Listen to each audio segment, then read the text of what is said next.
سجدہ سہو کا کیا حکم ہے اور کن صورتوں میں واجب ہوتا ہے؟ سجدہ سہو کا حکم یہ کہ سجدہ سہو کرنا جو ہے وہ واجب ہوتا ہے جب آپ کی نماز کے اندر کوئی ایسا جو ہے وہ غلطی ہو جائے جو سجدہ سہو کو لازم کرتی ہے، تو سجدہ سہو کرنا واجب ہوتا ہے۔ اگر آپ سجدہ سہو نہیں کر پاتے، بھول جاتے ہیں اور پھر نماز سے فارغ ہو کر آپ جو ہے وہ کوئی بھی ایسا کام کر لیتے ہیں جو کہ منافی نماز ہوتا ہے،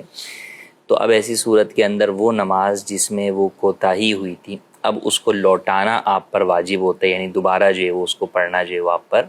واجب ہوتا ہے، وہ واجب الاعادہ نماز کہلاتی ہے۔ اب جو ان کا دوسرا سوال ہے کہ سجدہ سہو کن صورتوں میں واجب ہوتا ہے، تو بنیادی طور پر سجدہ سہو جو ہے وہ واجب چھوٹنے کی وجہ سے لازم ہوتا ہے۔ آسان لفظوں میں تو یہ بات ایک اصول یا قاعدہ کلیہ کے اعتبار سے، اب واجب جو ہے وہ کبھی اس طرح چھوٹتا ہے کہ آپ نے واجب میں تاخیر کر دی تو بھی واجب جو ہے وہ چھوٹ جاتا ہے، یا جو ہے وہ آپ نے جو ہے وہ فرض کی ادائیگی میں جو ہے وہ تاخیر جو ہے وہ کر دیا آپ نے، یا آپ نے واجب کو وقت سے پہلے جو ہے وہ کر لیا، تو یوں مختلف صورتیں واجب کے چھوٹنے کی ہیں جن کی وجہ سے سجدہ سہو لازم ہوتا ہے۔ جیسے یعنی اس سے اگر ہم یہ گفتگو کریں تو واجب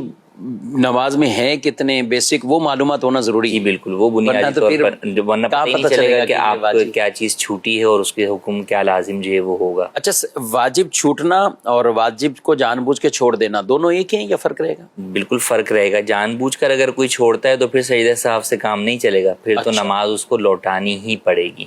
سجدہ سہو اپنے نام سے ہی واضح ہے کہ وہ سجدہ جو سہو کی وجہ سے یعنی بھول کی وجہ سے لازم ہوا ہے، تو آپ سے بھول کر کوئی جو ہے وہ واجب چھوٹا ہے تو ایسی صورت کے اندر سجدہ سہو لازم ہوتا ہے۔ جیسے 4 رکعت والی نماز کے اندر آپ دوسری رکعت پر قعدہ کرنا واجب تھا، اب آپ وہ قعدہ جو ہے وہ چھوڑ کر کھڑے ہو گئے تو اب آپ کے اوپر آخر میں سجدہ سہو لازم ہوگا، لیکن اگر کسی نے بھی جان بوجھ کر جو ہے وہ چھوڑا تو بہرحال وہ نماز اس کو دہرانی ہی ہوگی۔